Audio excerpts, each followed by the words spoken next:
Class 5-এ, তখন এই আমাদের তিনবারের সাবেক প্রধানমন্ত্রীর সুযোগ্য সন্তান আরাফাত রহমান কোকো আমাদের ঠিক 1 ক্লাস জুনিয়র, উনিও পড়ালেখা করত। তো ম্যাডাম আসতো, ম্যাডাম টিফিন টাইমের সময় আসতো খাওয়া নিয়ে বাইরের থেকে, কারণ কোকো ছিল সেমি বর্ডার আর আমরা হোস্টেলে থাকতাম।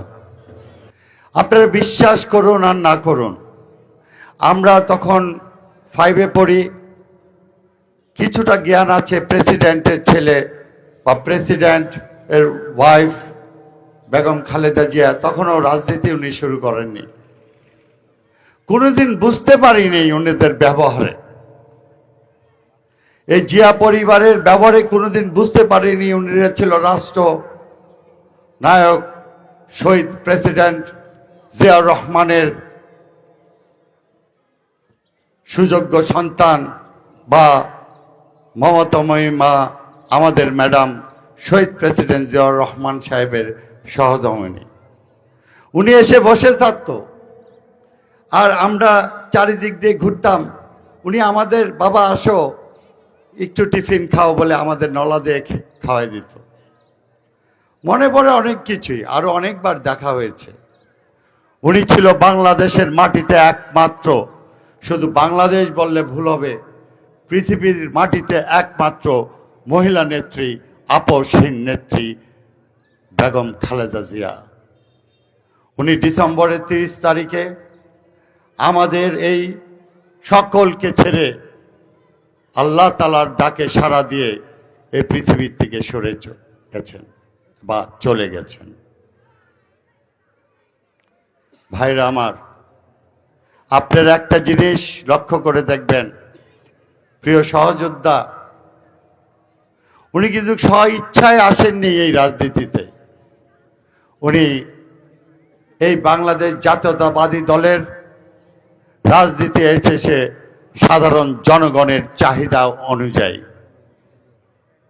যখন নেতৃত্ব শূন্য হয়ে গেছিল, আমাদের প্রেসিডেন্ট শহীদ প্রেসিডেন্ট জিয়াউর রহমান মৃত্যুর সময় নেতৃত্ব শূন্যতা দেখা গিয়েছিল, কোনোভাবেই মিল খাচ্ছ না কিভাবে এই বিএনপিটাকে শক্তিশালী করা যায়।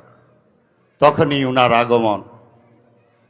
ঠিক তেমনভাবে আমাদের মমতাময়ী মা, আমাদের ম্যাডাম যখন মৃত্যুবরণ করলেন, তখনই হাল ধরলেন উনার সুযোগ্য সন্তান তারেক রহমান। প্রিয় সহযোদ্ধা, উনার এত সংগ্রামের ভিতরে উনি কিন্তু বাংলাদেশ ত্যাগ করে যাননি।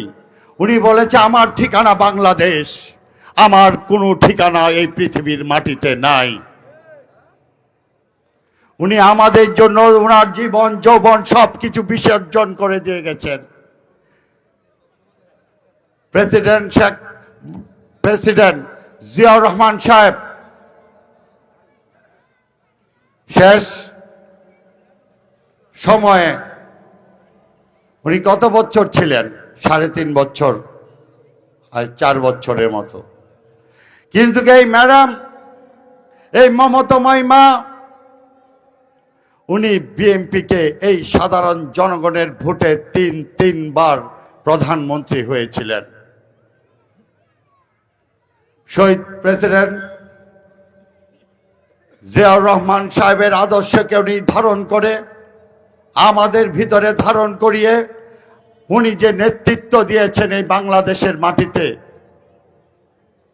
উনি শুধু বাংলাদেশ নয়, এই পৃথিবীর সর্বশ্রেষ্ঠ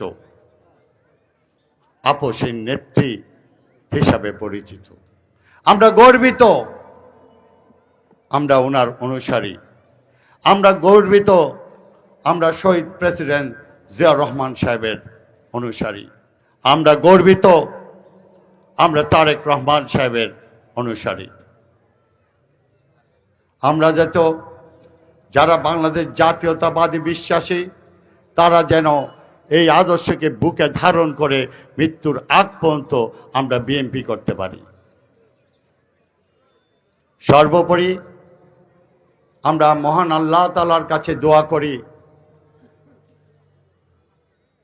উনি যাতে সর্বশ্রেষ্ঠ বেহেশত আল্লাহ তাআলা যাতে ওনাকে দান করেন।